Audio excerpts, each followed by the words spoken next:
Activision.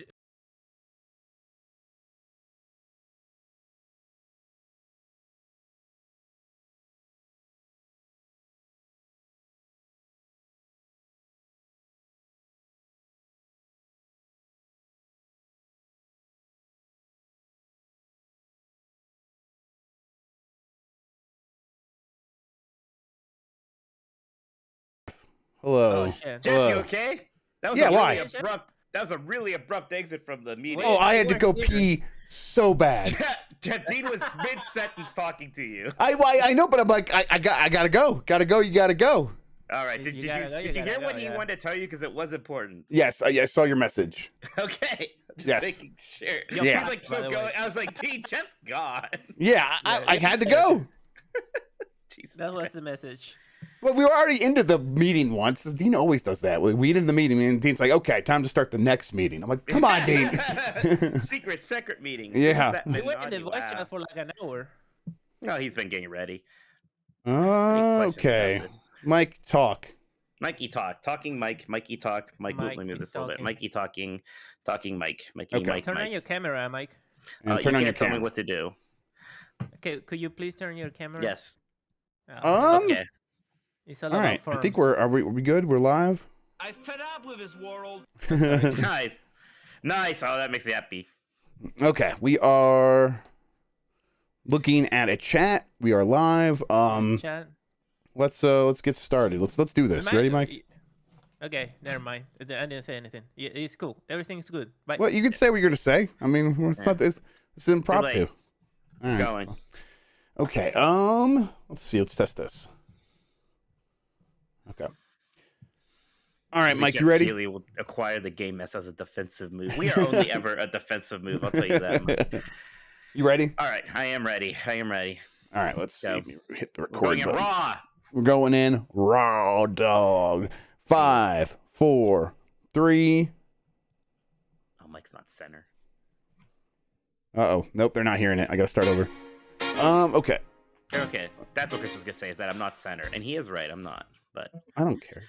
well, fair enough then. Is Mike using the mic right? Is You know, Mike you using could- the right microphone? That's Do I kind of sound the okay? situation where you could just adjust your own camera, honestly. Do I sound okay? I gotta say, maybe you sound a little off. Tap your mic. Tap your mic. Yeah, that's good. You're fine.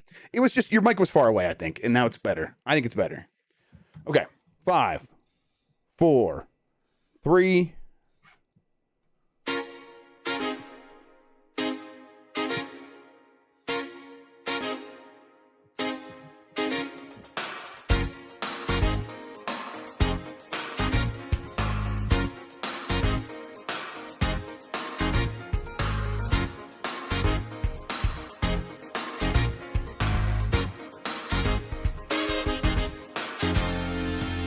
It's the internet. You're busy. Let's do this. Welcome to a special episode of GamesBeat Decides, where we are recording on a Monday out of nowhere because there was breaking news, Mike.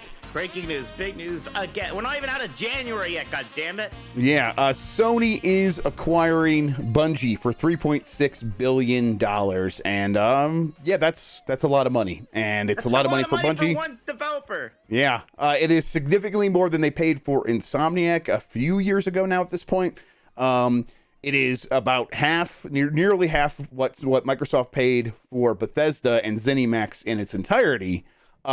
And it's nowhere near what Microsoft is about to pay for Activision Blizzard. But this is all part of an ongoing, I guess, acquisition war, and it's hard to look at it in any other terms. But I think we'll talk about like what's happening here. We'll talk about like some of the boring things that are at the fundamental like foundational reason for a deal like this to happen. But also there are like, sensational elements to this as well. Nobody likes my mic quality. Everyone says it's bad. I maybe turn down your gain a little bit, but you are. And it sounds like it's a significant issue.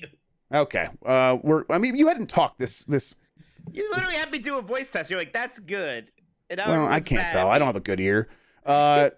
Yeah, I don't know. It seemed like it was. I don't know. It doesn't seem like it'd be on my side, so I don't really know what to do, Mike. I mean, if you turn down your gain, you are probably going to be okay. Try talking again. I'm talking again. That's It just says people just say I'm soft. They can't hear me. Oh, okay. Then I'll just turn myself down, and everyone can turn everything else up. Okay. I'm sorry it's for invading, but Mike does sounds like he's clipping, but at the same time kind of low. So it's weird. He sounds like broken a little bit. Okay. You know what? We're gonna start over. Yeah, we're gonna start over. Okay, hang on. I'm gonna stop recording. Mike, let's see. Let me see if it's on my. I'm glad you came in, Christian, because Jeff didn't believe me. He's just like, well, just lower your gain a little bit. Well, you sound well to me here. Okay. In the okay, so I'm gonna go into the filters and we'll go to the compressor and see if there's something there. You know what? Let's do this. Let's do this. Let's go there. And sounds so far away. How do I sound, Chad? You know what?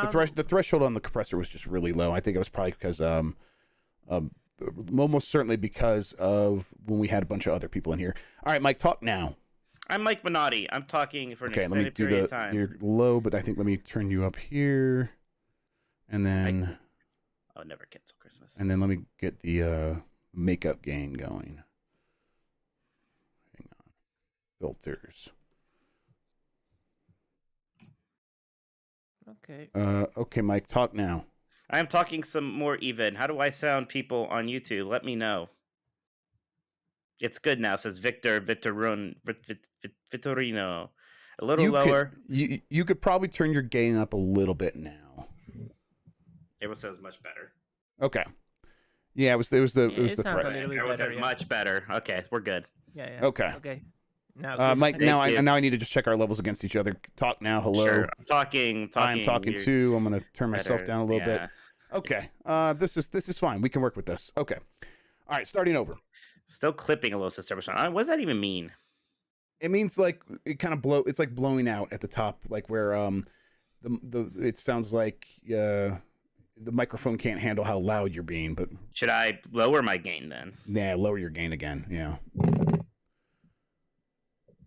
There. How's that? That's what I'm doing. Okay. I'm going to do one more thing. Hang on. Distorted when you are loud. I'm always loud, so that's a problem. Yes, you're louder, but the quality went down. Better. Now they say perfect. That's a little better. No clipping, but kind of low. I'm hitting the output gain, and it's like right on the border there. Talk again, Mike. I'm talking again. I swear, I'm just gonna get like. Yeah, I'm gonna sound lower. I think because I'm not really. Okay. Let me turn myself up now. Mike, talk again one more time. I'm talking. Okay. Hello. I think we are. I think we're good. I think we're good now. If anyone else has if there's a major problem, let us know, but I think we're good to go now. Okay.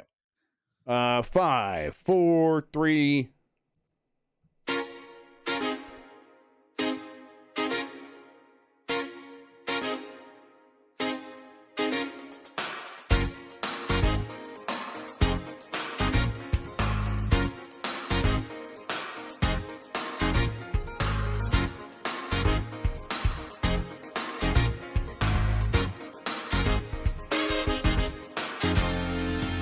It's the internet. You're busy. Let's do this. I'm Jeff Grubb. I write for GamesBeat.com. I don't know what we're doing this time. It's a special episode. Everything's going crazy. The world is mad. PlayStation is acquiring Bungie for $3.6 billion. I guess, is that even right? Is it just Sony acquiring Bungie for $3.6 billion? Because it's not like this is a PlayStation studio. They said it's going to operate by itself. We're going to try to figure this all out. This is a wild story. This is crazy. It's wild. It's a lot of money. It's one developer who has one live service game out there right now, and it's significantly more than they paid for Insomniac. It's half as much as Microsoft paid for all of like Bethesda, ZeniMax. So there's a lot to unpack here. I really can't. I actually need your help, Jeff, because I've whiplashed so far between this is a bad move, this is a good move, this is a bad move, this is a good move. I don't know where I am right now. Yeah, I agree. Let's try to figure it out live on the air with everyone here. We are recording this live on YouTube. If you're listening later, we will still have a regular episode this week. Don't worry about that. Tune in for that if you want. All right, let's get into it. So the details are that $3.6 billion price tag. Mike kind of laid out where that lays in relationship to other recent acquisitions. Obviously nowhere near the $69 billion that Microsoft is paying for Activision, but it's, right there, just half the price of Bethesda. I guess that's the first thing that sticks out to me here is that it does still feel like the prices for studios are going up and up Yes. and up, and these companies are willing to pay a premium. I don't know if Bethesda is necessarily worth this much money, but I think Sony Bungie. in the long run will get their value out of this, and that's my opinion on it. I don't know. What are you thinking? Yeah, I mean, so much of it depends on what is that future slate. And there's Yeah. obviously something besides Destiny 2. I don't think Sony would have done this deal if it was like, yeah, it's going to be 5 more years of Destiny 2. That's what we got cooking up right now. Right. There's absolutely no way that's happening. I don't know if this means we're getting Destiny 3 at some point. I imagine there's got to be something single player coming from them also, or like Halo, like something with a single player component and a multiplayer component. And I wonder if maybe that's future proofing against Call of Duty a bit. If you just get Bungie to make some kind of Halo spiritual successor or just something like that, and it's a PlayStation thing, that would be pretty good. But Jeff, the confusing thing here is what exactly is changing at Bungie, because they're very much like nothing's changing. We're still self-publishing. We have total creative freedom. And our games are going to be multi-platform going forward. So I'm like, well, what did Sony pay for then? Just the revenue stream? Is that it? Would that really be worth what they're paying for? Yeah, I think we can lay down, like, this is where we can lay down the boring foundations of, like, what this deal is and why it might be worth it to Sony, where it's like, this is not about the sensational battle between Microsoft and Sony necessarily. It's not about the market conditions that lead to a major buyout like this. The reality is that Sony is, like everyone else, slowly turning into a services company, even at PlayStation, where you consider the long history of PlayStation, where you bought a console and you bought a game, and if you were buying a third-party game, there were licensing fees, and Sony took their cut, and then the stuff went online, and Sony took their cut of online sales. That model's shifting in a major way, where they want to have more live services. Now, that has looked like PlayStation Plus and PlayStation Now to a certain extent, and then also PlayStation Network that services all these other games that exist on its platform, where Sony can take a cut and be like the biggest platform for Fortnite and Call of Duty and all these other things. But Sony has primarily done that with third-party partners, where it's had third-party partners come in and publish their games everywhere, and PlayStation just happens to be the biggest. I think Sony is very much looking to have a studio that has expertise in this space, that is known in this space, that if they were to publish the follow-up to Destiny, if they were to launch this, whatever the game they were working on with NetEase was, like when that comes out, it's going to be a big deal. It's going to probably be an almost certain live service hit. And even if it's like not a hit at first, Bungie has proven they know how to do the dance of slowly building up a game over time. This is challenging work. And we know that, Mike, because how many times have we looked at a live service game launch and be like, man, why don't they just do what Bungie did? Didn't they show everyone what you should do from the start and have enough content and all this other stuff? Well, no one figures that out because it's really hard. You kind of have to go through that little dance of publishing a game, getting it out there, and then working backward and figuring out what the audience wants and putting out that content. Bungie's very good at that now, and that's what Sony is buying, a studio that is very good at live service games. And Sony is, I think, very, very keen on getting that sort of revenue coming in and having that expertise in its space, and, having the technology of building that stuff out and building out the infrastructure and being able to share that among its other studios and stuff like that, which is something Sony does a lot with all of its games, sharing that stuff. But I mean, you point to like a very, I think, an interesting question at least, but also one that feels like it's key. Like, is this about moving the PlayStation brand forward in the battle against Microsoft? Is this about exclusivity? So far, they've said that they're going to keep this, they're going to keep Destiny and future games multi-platform. Is kind of how they phrased it. All future games, I guess, right? Like that's where I'm like getting out my magnifying glass and trying to see a loophole here, because I have a hard time believing, Jeff, in like 6 years, whatever, when the new Bungie IP comes out and whatever it is that is going to come to Xbox after Sony just paid. What was it, $5.6 billion for them? 3.6 billion, yeah. 3.6, excuse me, yeah. $3.6 billion for them. I have a hard time seeing that. Yeah, and like we can get into the semantics, like multi-platform could mean PC and phone and PlayStation, but it doesn't seem like that's what they're saying, right? It seems like now what they are trying to heavily imply, Xbox will still be involved. And I mean, for Destiny 2, that makes sense. Like they're not. It doesn't seem like they're going to pull Destiny 2. I mean, first of all, Destiny 2 does have an ongoing agreement with Microsoft for Game Pass. There's likely longer term talks and longer term agreements in place. So, you're already dealing with these contractual things, and Microsoft has already like lived up to their deals so many times. It would be weird if Sony didn't do the same thing. It would put them in a predicament with stuff like Call of Duty going forward, I would imagine. But yeah, I think that this is still the kind of thing where you're right. In a couple of years, like I expect the next Bungie game to launch 2025, 2026. That is so long from now, and that'll be after this deal closes and enough time for Jim Ryan or whoever's in charge of like giving marching orders to Bungie to say, hey, our strategy has changed, or our strategy has evolved, or multi-platform looks very different. And by then, who knows? I think a Destiny 3 could very well not launch on Xbox. I wouldn't be surprised by that at all. You kind of brought this up, but is this at least a bit of a how you like them apples move by Sony here? Yeah. I mean, 2 weeks after they made that ridiculous deal, they went and got Bungie, the studio that's probably the most associated with like Xbox in its history. Yeah, I think that everything is a factor. I think is important to remember, and I think do not discount the fact that Microsoft just made a huge acquisition, and this is definitely at least partially a response to that. Now, people are right when they say these deals are in talks for a very long time. We were talking to Dean, and he made a very good point. Like, Bungie is not like a publicly traded company, so if you're going to acquire them, you have to do your due diligence. That takes a long time. Like, you're going to have to look at their books and stuff like that. That stuff was definitely happening for a long time. But the sense I get from the rumor mill and what I was hearing from like, oh yeah, Microsoft is in talks with Bungie, is that these talks overall with all these companies that might have been considering buying Bungie had been in place for a very long time. People had been doing their due diligence, and then 2 weeks ago, Microsoft makes a big purchase, and then suddenly Sony's like, you know what? Let's pull the trigger. Let's pay the premium price that no one else is willing to pay. We have to make a move.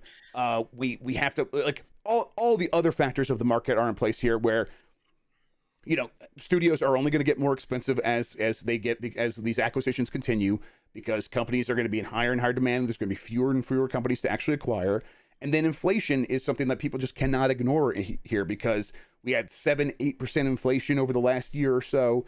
And that makes all the money that Sony or Microsoft might have, or any money that they might finance, it's going to be, basically they're trying to move now, because it's going to be harder in the future to get the same amount of value from the same amount of money.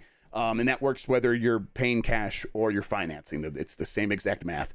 And so if Sony is looking around saying, we got to make a move sooner rather than later, and then you see Microsoft making a move like that, and you probably, that Microsoft's like has made an offer to Bungie. Bungie's probably telling you, hey, we're getting offers, we're getting interest from all these other companies. If you could reach this threshold, no one else is going to pay this much. We can close this deal now.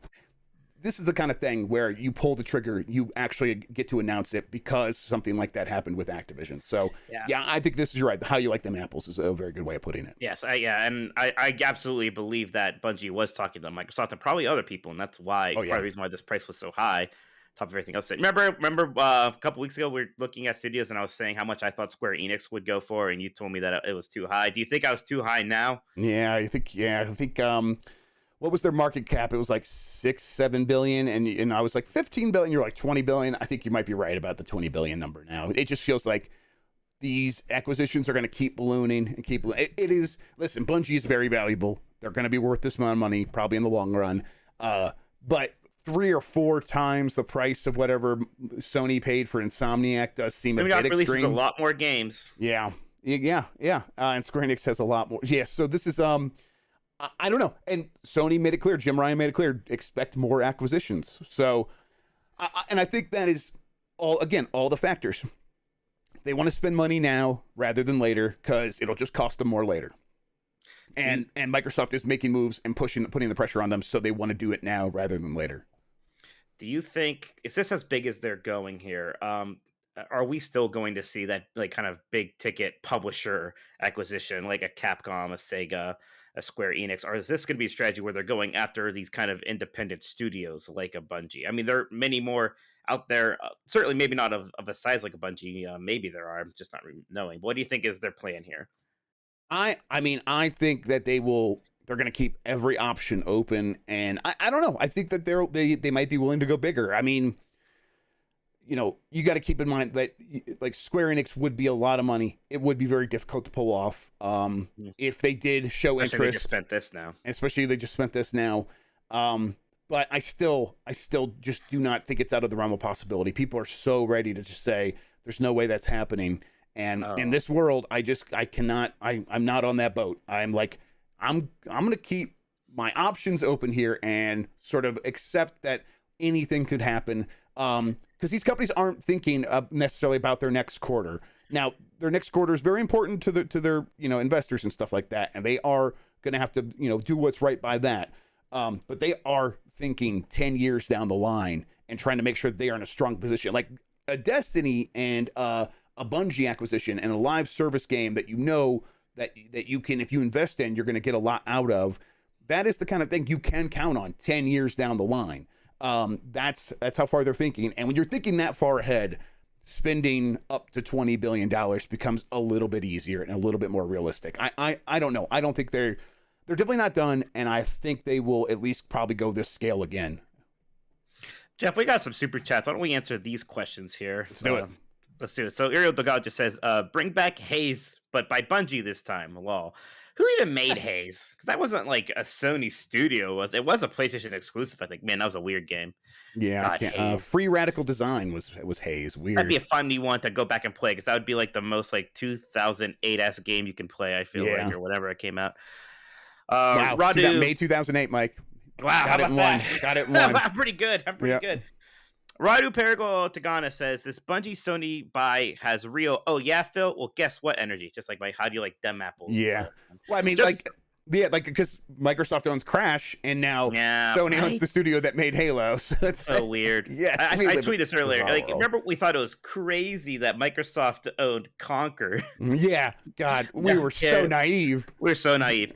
Jokes aside, Sony continues to only buy developers, not publishers. I mean, developers are a bit more in their price range, and we say that they could always borrow more money. There's always ways that they can develop people, because Sony's in debt, Microsoft isn't. That's why maybe it's easier for Microsoft to go and buy an Activision Blizzard, and it's why I don't think Sony is going to suddenly buy a Take-Two or an EA necessarily. Yeah.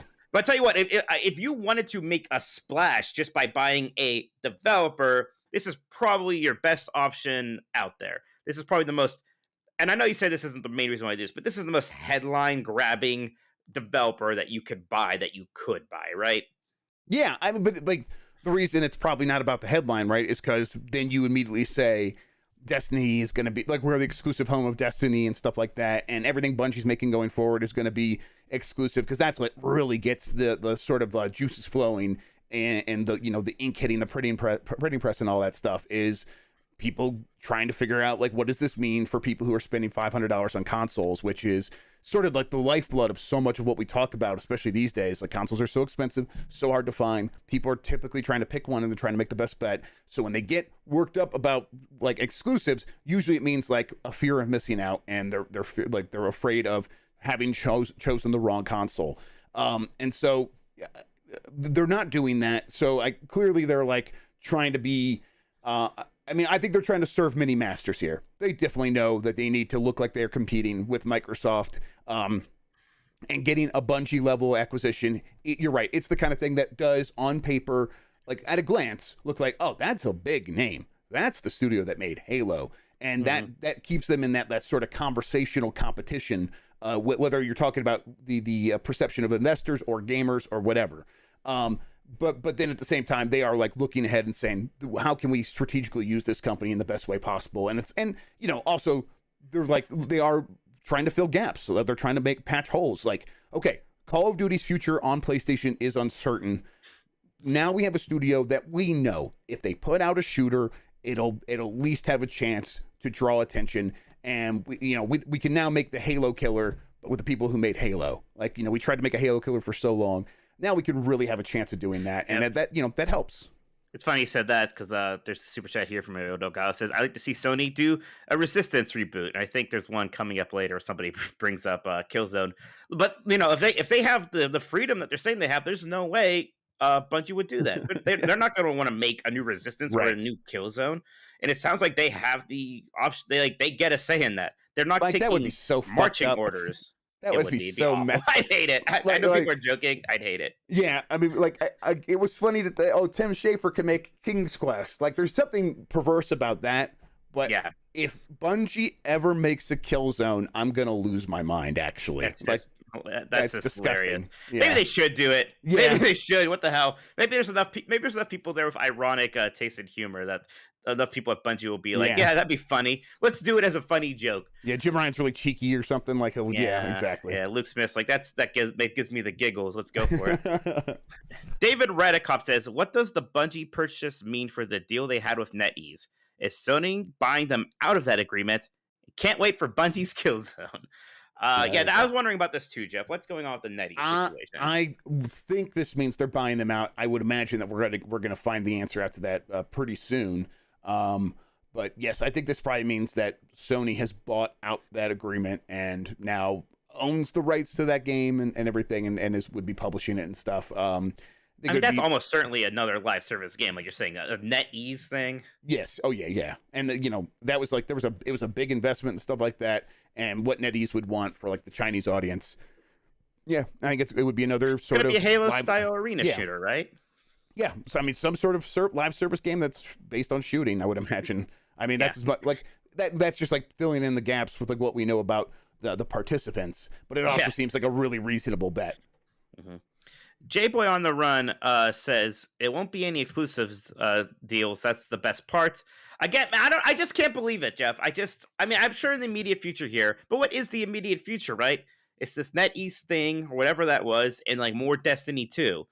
And then beyond that, though, I don't know. But if those are big live service games, that could just be the future for the next 10 years. It could, if they want to. I mean, that's such a big question. You're right. What is the future of Destiny? Is there a Destiny 3 coming? They have said repeatedly that they don't want to, even when it kind of feels like there is pressure on them. Does this increase the pressure to say, hey, we need a bit more of a clean break? Maybe you guys could try to figure out a way to like let people carry over their characters and items maybe this time around, but we need some kind of a Destiny reboot here to make it a bit more exciting and sexy again. Or is it are they just going to stick to those guns? Say, no, it's Destiny 2. We're just going to keep adding to that.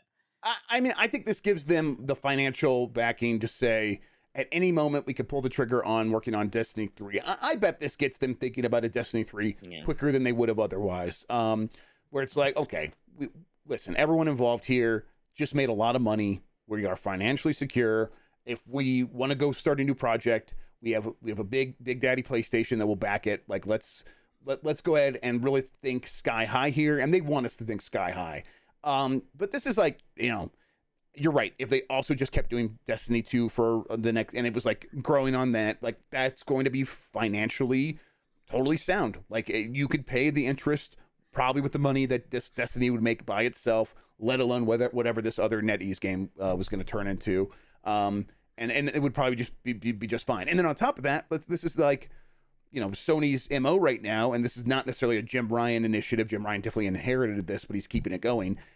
They love the idea of synergizing with film and television. And I think a Destiny TV show seems inevitable now, where, Sony's going to make a Destiny TV show. And then is that something you want to line up with the launch of Destiny 3, or is it something you want to line up with the launch of new Destiny 2 content? Well, you have those options now, but we are going to be willing to invest to synergize these things together, because we see a lot of value in doing that. That's the way we see maximizing all of our investments and maximizing the power of our brand. So yeah, I mean, I think they're going to keep all their options open, but I still think this probably does move up the timeline of a Destiny 3. Does Bungie still own Marathon? Is that still theirs? I don't know. I think so. They could just reboot Marathon if they want to, I guess. Yeah, there you go. Marathon reboot incoming, everybody. Yeah. Three questions from Edward King here. One, when will this deal close? I don't know. Do you know? I mean, I would imagine probably in the next 6 to 9 months or so, probably by the end of this year. Right, well, yeah, that sounds right. Won't take as long as the Activision Blizzard thing.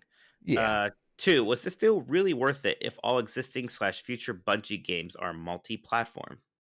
Yeah, I mean, financially, it'll be worth it. Yes. I think if you look at if you look at Sony's sort of revenues and profits over the years, they were a company that rode the high tide and survived the low tide, and that the low tide was always the end of a generation launching a new console.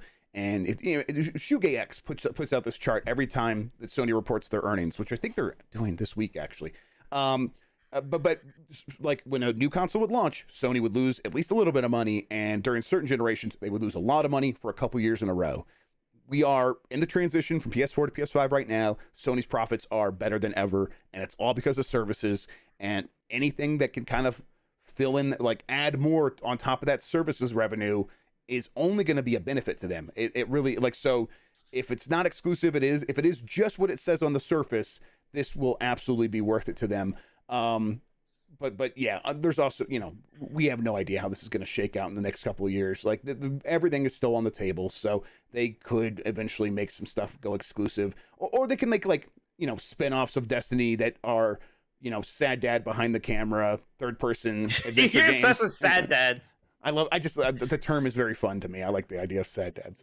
You know, you could let some other studio spin that stuff off, because now Sony owns Destiny, and Destiny's a really powerful set of, like, set of stories and lore and characters and narratives, and it's really rich. People are really into it, and so yeah, they could capitalize that on a million different ways. Maybe they can afford to keep Nathan Fillion back on. Maybe they can bring back that character now, right?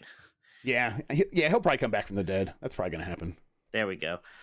Did you see what they Discord announced too, that PlayStation integration is coming soon? Yeah. So yeah, that's I mean, this is a part of a deal that was announced a long time ago, but it's nice to see. Discord is just kind of very handy. Like, we do our game nights a lot, and just having the option to, like, click a button so everyone could just, like, also click a button to join your game. Very nice. Is so nice. And if, like, PlayStation gets just like that alone, it'll be worth it.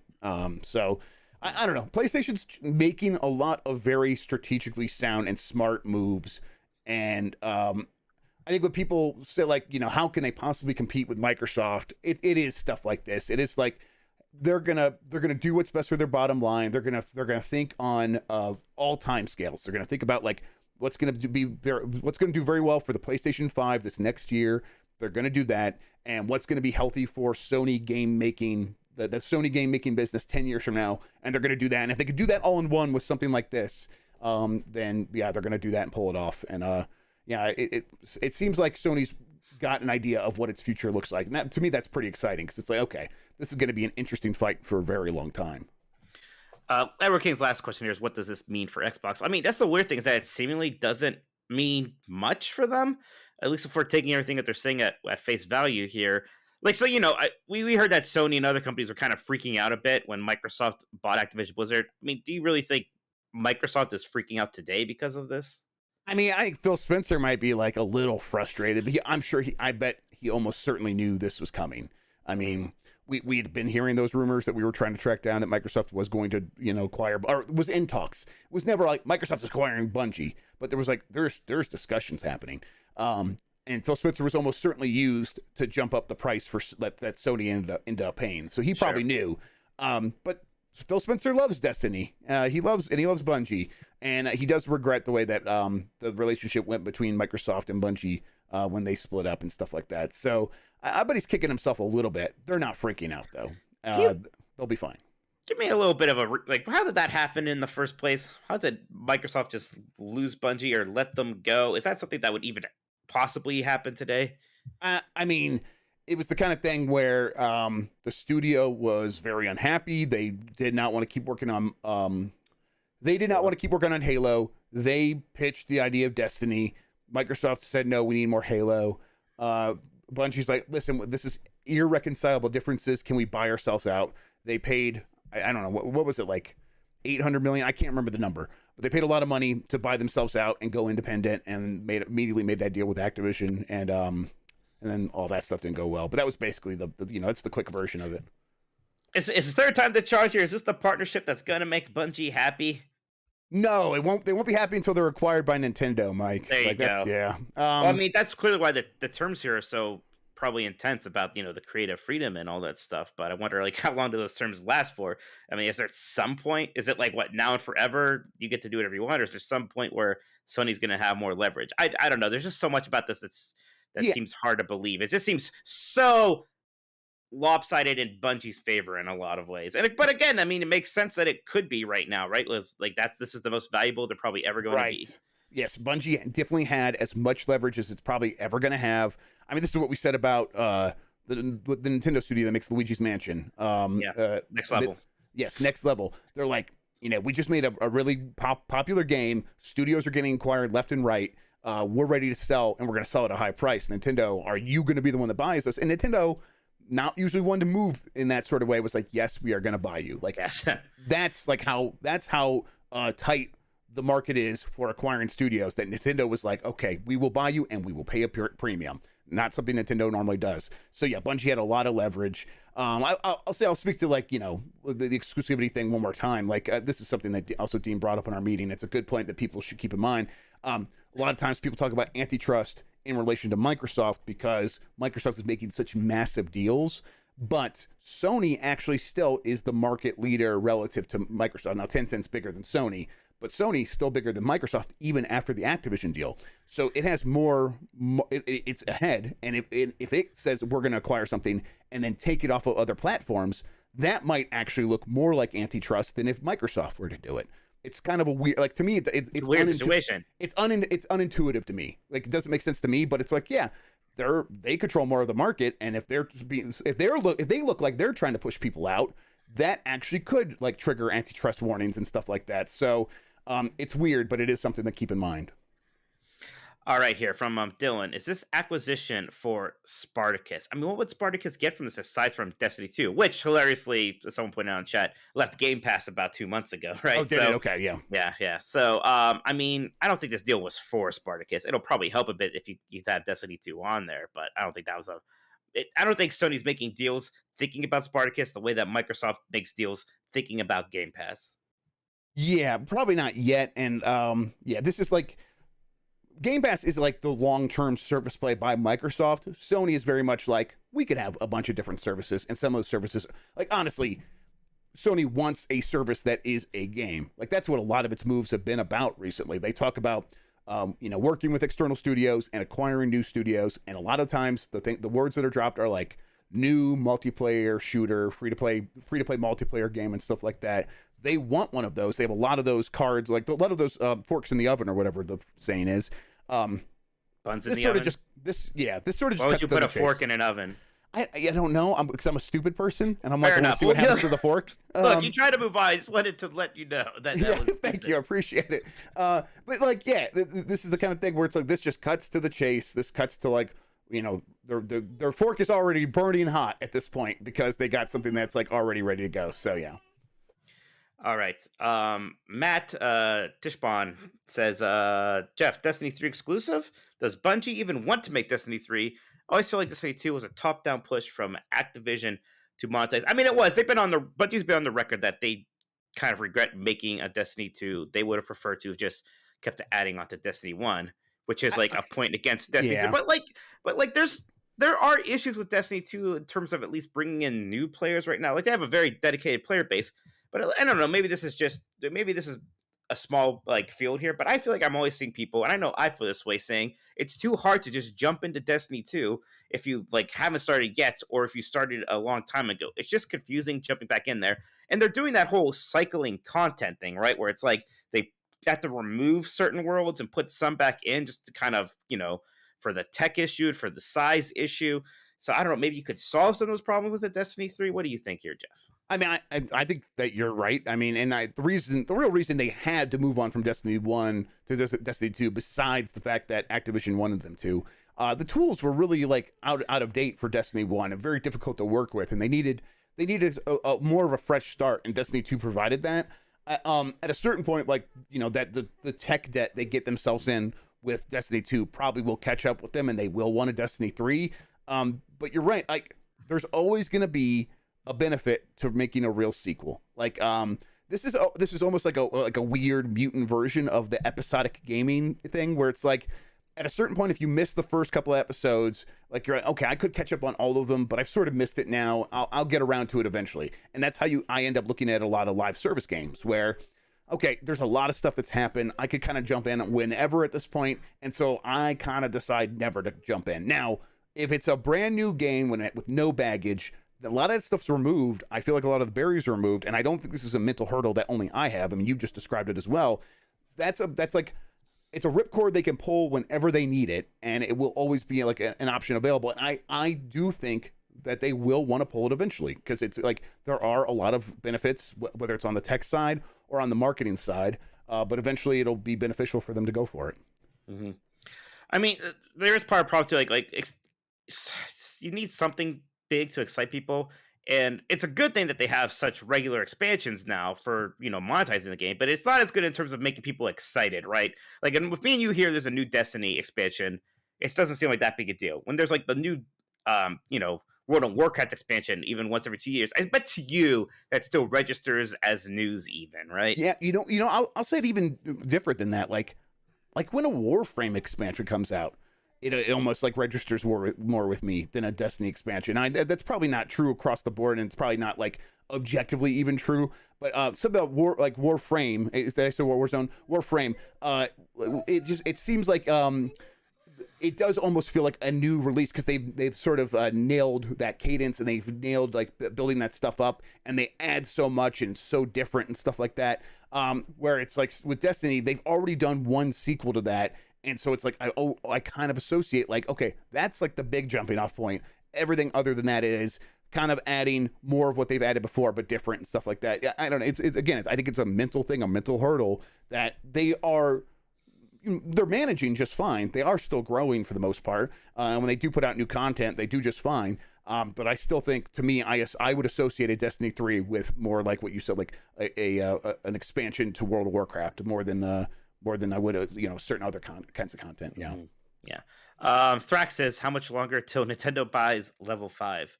I don't know. No, I don't think they would. Like, it has to be one of those just absolute, like, slam dunks for Nintendo, like Next Level was, where Luigi's Mansion 3 did so well, better than anybody really could have imagined, and was very good.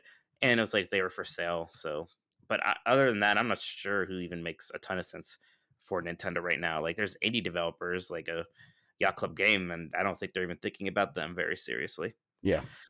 Mandingo McThickens says, do you think Sony will... Yeah, it's a good name. It's a very good name. Do you think Sony will lock Destiny to PlayStation? We've been talking about this a bit. Certainly not anytime. They won't lock Destiny 2 to PlayStation. I'll say that for sure. Face 23 BKNY says, Sony to Microsoft will keep Destiny 2 on Xbox, and you can keep COD on PlayStation LOL. Yeah, a lot of people are kind of like postulating about a deal about Destiny and Call of Duty. Do you think there's anything like that that's potential? I mean, when they sit down to have these conversations, when Phil says, oh, I just had a good conversation with Jim Ryan, I bet every possible angle is occurring to them and their team. And I wouldn't be surprised if that's like something that someone brings up. Now, we probably just haven't thought about it long enough to think about like all the caveats for why a trade like that actually doesn't work, and why it's like more complicated. If Bungie has the say that supposedly they had, the deal wouldn't work because Sony couldn't actually order them to do it, right? Right. You like you said it yourself, like they're gonna self-publish their games still, so it's like, yeah, that is a whole other business operating on its. I mean, apparently, Activision Blizzard's going to be pretty similar under Microsoft Gaming, but I still feel like Phil Spencer could kind of go in and say, Activision Blizzard's going to be like this.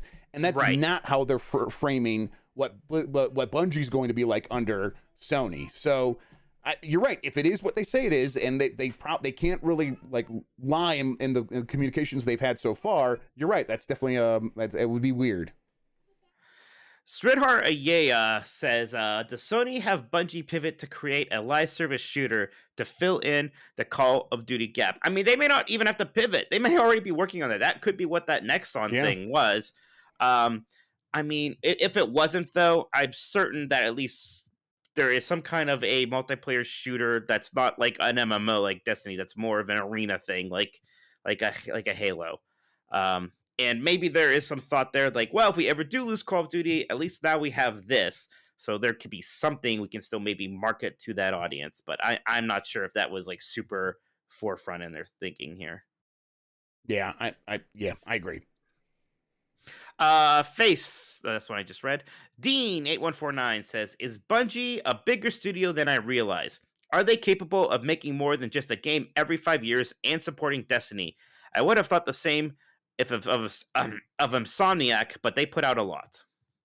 Insomniac has always been really prolific. You got to think even before the Sony acquisition, they had like big deals for big games at traditional publishers and traditional platforms, and then they were also putting out like at least 1 or 2 VR games per year, and those games weren't huge, but they were. I forgot about their weird VR. They were like really big on VR for a little bit. They had a lot of VR games come out, and so it's like they've always been prolific. Bungie would have to like shift its resources a little bit, I would imagine, or hire up a lot of people to come in and work on stuff. But they could. I don't necessarily know if that's what they're gonna do. It still seems like they might put out 1 or 2 games every 5 years. Don't forget, this has been happening so much, but even in this announcement on Bungie.net, there is a "We are hiring" section. So, and it says we are hiring across all disciplines for Destiny 2 and for all New Worlds beyond. There's definitely more than just Destiny in the works there.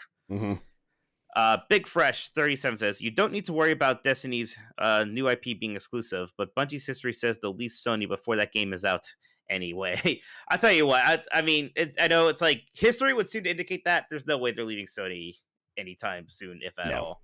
Nope. How long were they even with Microsoft in hindsight now? Was it like... It's funny because it probably isn't even... It's from like, what, 2000 to... Is it just like 10 years? That's like ridiculous. 10 to 12 years or something like that? That's and was insane. It even... Yeah, that's weird. It's like I still so strongly associate Bungie. You know what? With How far are we into the 10-year life cycle of Destiny is what I want to know. When did Destiny launch? Destiny 1? Yeah. That's like a 2010er, 2011er. Well, no, Destiny is just 2014. Destiny 1? That can't be right. Is that that's right? Wait. No, that's right. Wait. Man. If I'm going to think about this, I'm going to... Okay, well, so yeah. That seems right. We're 8 years into the Destiny 10-year thing. Like, that's how far away from that we are. It's like... yeah, I don't know. I think that this is this is probably their final home in all reality.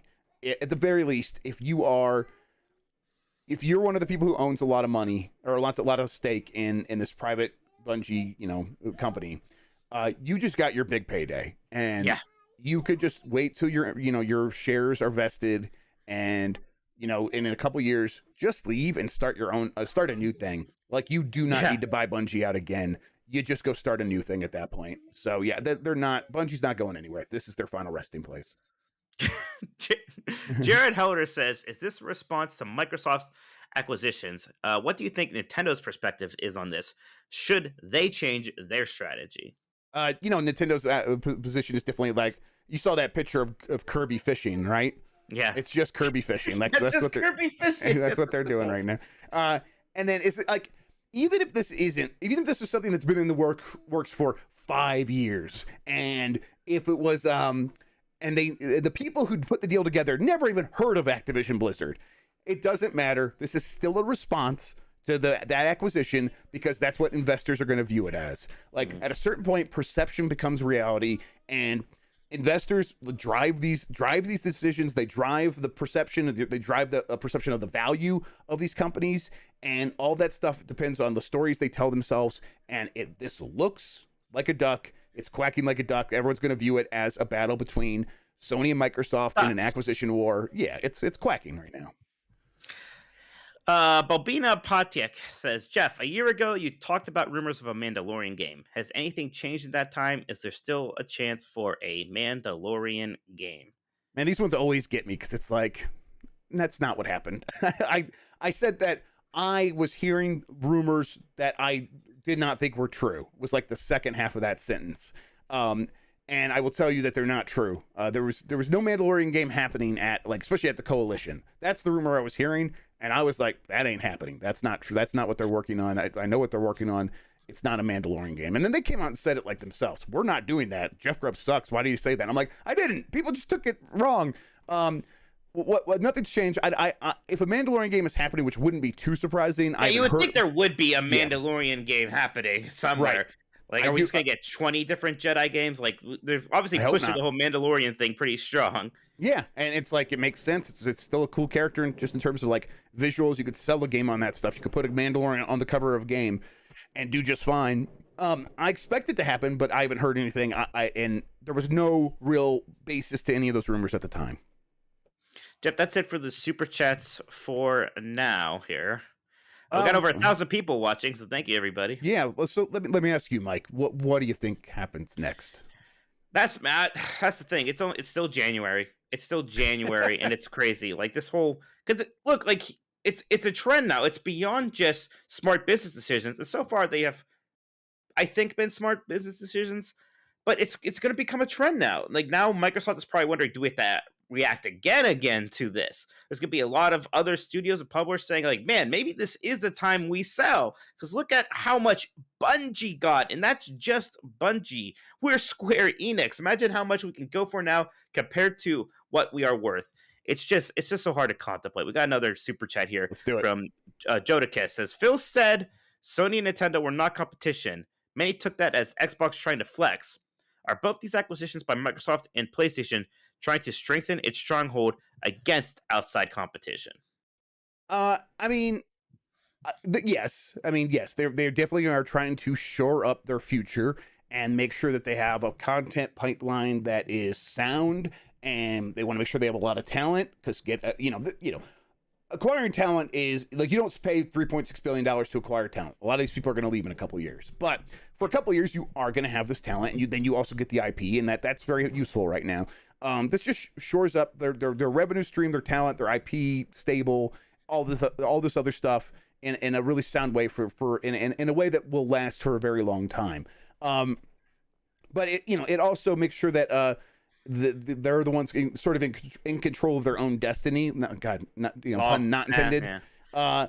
Instead of like, if Amazon were to come in and acquire Bungie, and now like we have to wait for Amazon to sort of lumber in and figure out what it's going to do with gaming, like a big dumb stupid baby.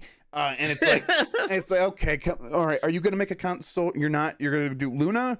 Is it going to be exclusive Luna? Of course, fucking not. So, but can we still use Destiny? Like, they don't ever want to be in that situation. No. That would be a nightmare. So yeah, they're definitely trying to avoid that. And what Phil Spencer means when he says Sony and Nintendo are not the competition, he's saying they're not the competition for this this level of the acquisition market. For $69 billion acquisitions, they're not the competition for that stuff. That is only a handful of companies: Apple, Tencent, Disney, Amazon, Google, Disney.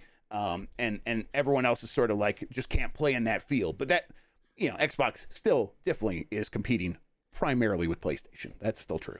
Everyone in chat's bringing up Mercury Steam now, making jokes. Microsoft buys them, blah, blah, blah. Does Nintendo actually think maybe we should buy Mercury Steam just so no one else does, in case we ever want to make another one of those 2D Metroid games, or just something? Like, those guys seem okay. They made a hit for us just recently.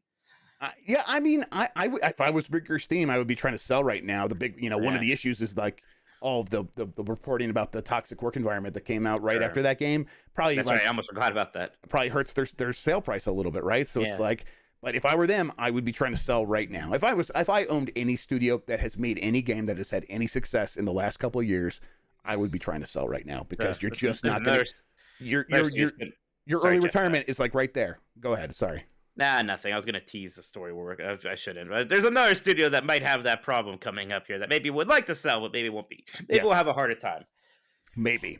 Maybe. All right, guys. I'm going to do a last call for super chats here, because we're going to start rounding down, I think. Winding down. We're going to start winding down here. It really is still Monday morning-ish. Now, I guess it's afternoon now. Yeah, it's afternoon. But it's still it's crazy. It's so hard to imagine. It's so hard to imagine where it goes. I mean, it's such a stupid question, Jeff, because who knows? Because nobody thought Microsoft was going to buy Activision Blizzard.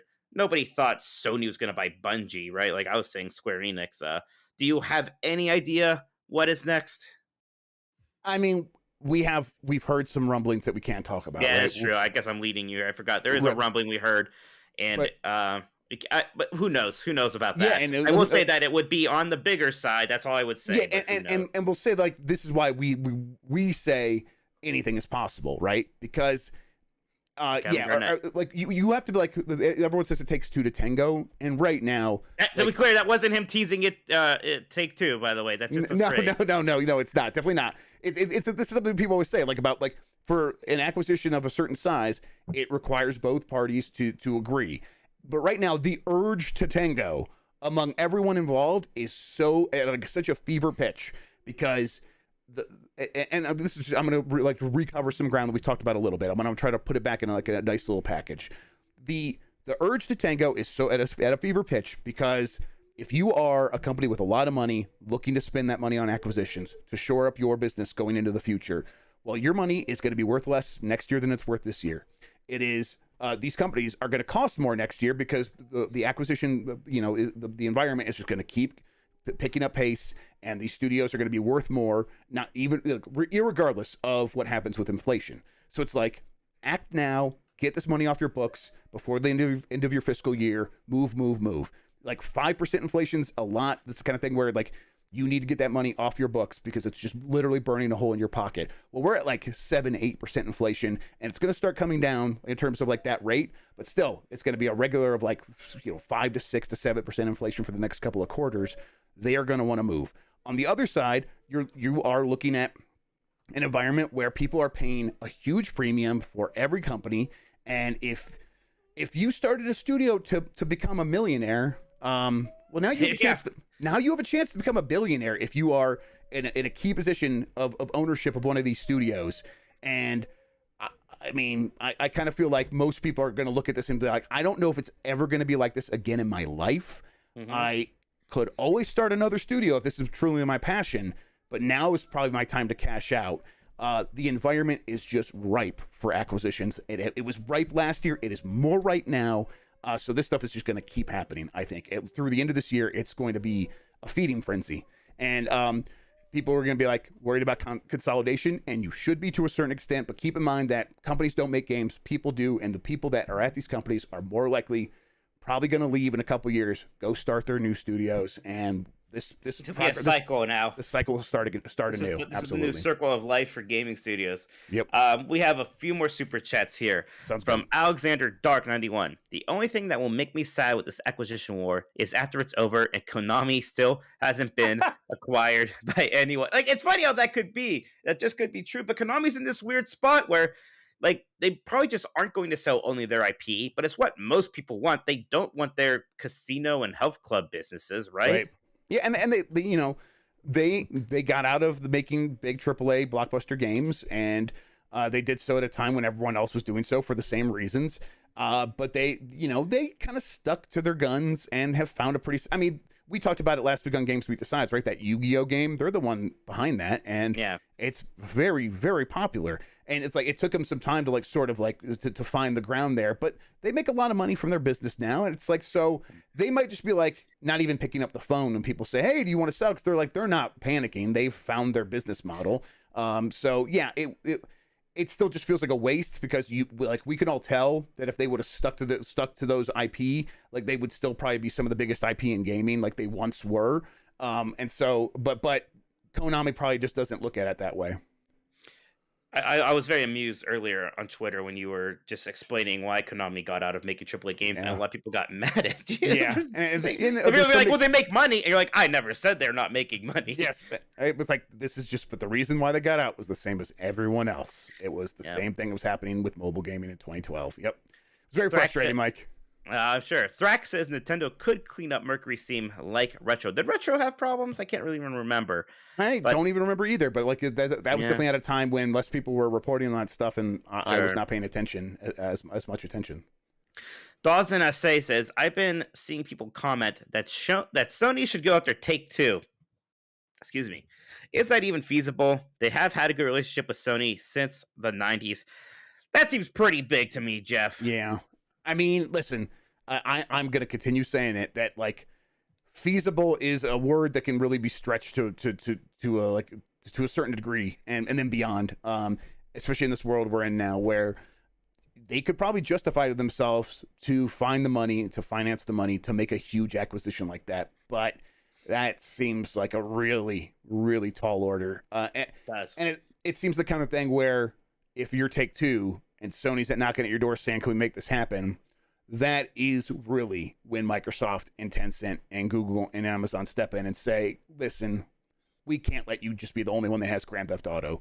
Yeah. Like, we're all going to at least like bid on this and put it out of your price range. And that seems like a very likely scenario where Sony just would probably get priced out. And that's what, like, what we're talking about, where we're, at a certain level, they can't compete. And it's just in that acquisition market. Alexander Dark 91 says, do we see a Japanese publisher acquired in 2022? Jeff, let me phrase this to you like this.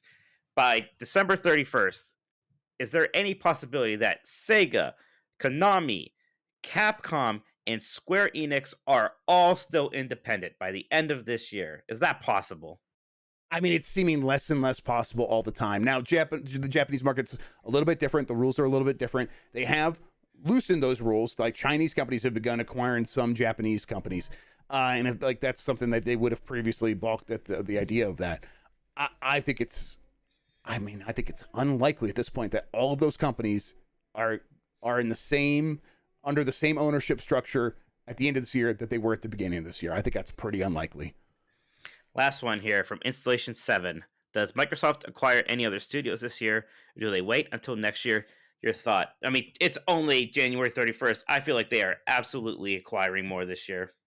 Yeah, I think so. They don't have to spend all the money that they have. Like, they have, there was some report about them having like 120 billion. And they spent more than half of that to get Activision Blizzard. And it's like, well, you want to keep the rest of that on a rainy day fund. That's not necessarily how it's going to work. That inflation is going to make them want to move a lot of that. They don't have to move all of it. And, they could acquire a Capcom for a fraction of that money. So, not that they're going to do that. No idea.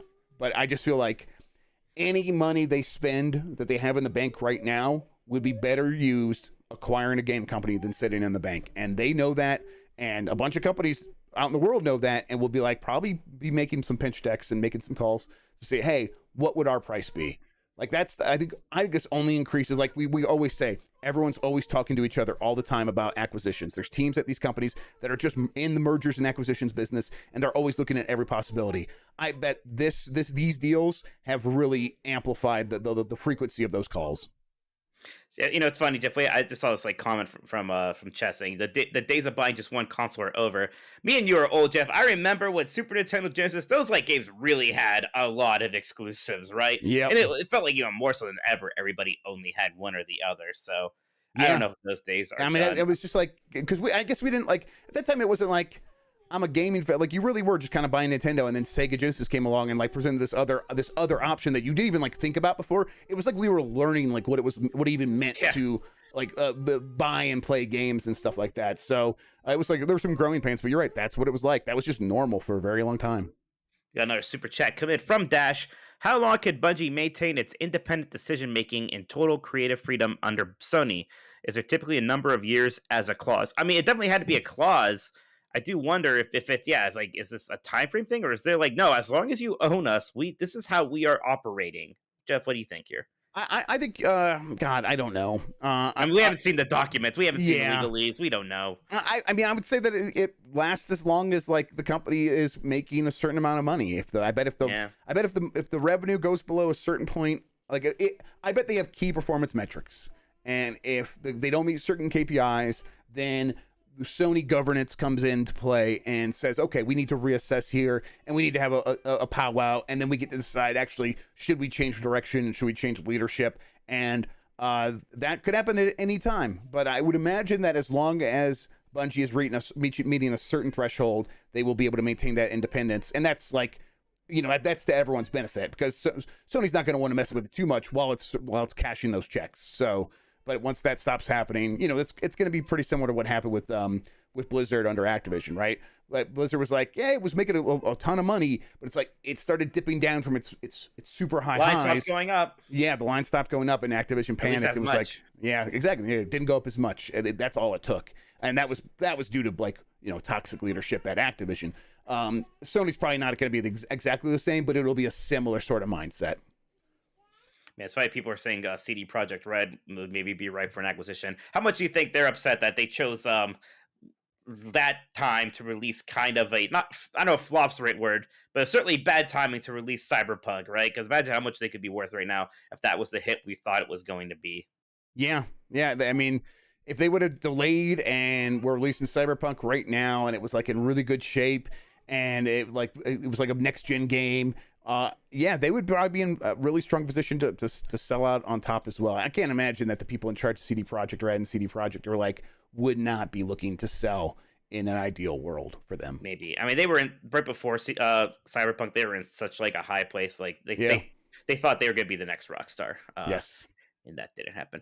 All right, Jeff. Should we maybe? Let's wrap it up. That was, it's great to have this huge audience and everything, but people are going to be talking about this all day. We'll be back tomorrow with Less Than 10 Dogs. I'm sure this will come up more. Last question for you: was this a good purchase by Sony?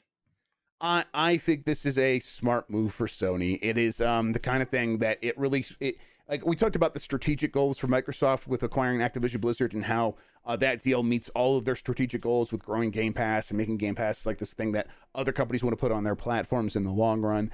This fulfills Sony's strategic goals, which is growing its services revenue. They have been very clear that is something that they want to grow the quickest.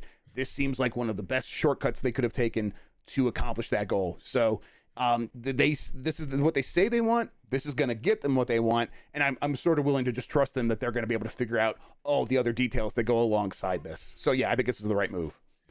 All right, Jeff, that was an illuminating talk. I think I'm still pretty taken aback by all this, but I feel a little bit more grounded. Tomorrow we will hear more stuff, more reporting, and we'll have to have like entirely new takes on all this stuff because the things will change. I mean, that's what happened with the Activision deal. So let's just keep our ears open, and we'll be back talking about this more later this week. All right. Thanks for listening, everybody. A lot of you came in. We really appreciate it. Thanks, everybody. We'll be back. We'll be back tomorrow, Last of the 10 Dogs, and then Friday, GamesBeat Decides. All right. Bye, everybody. Take it easy. See you next time.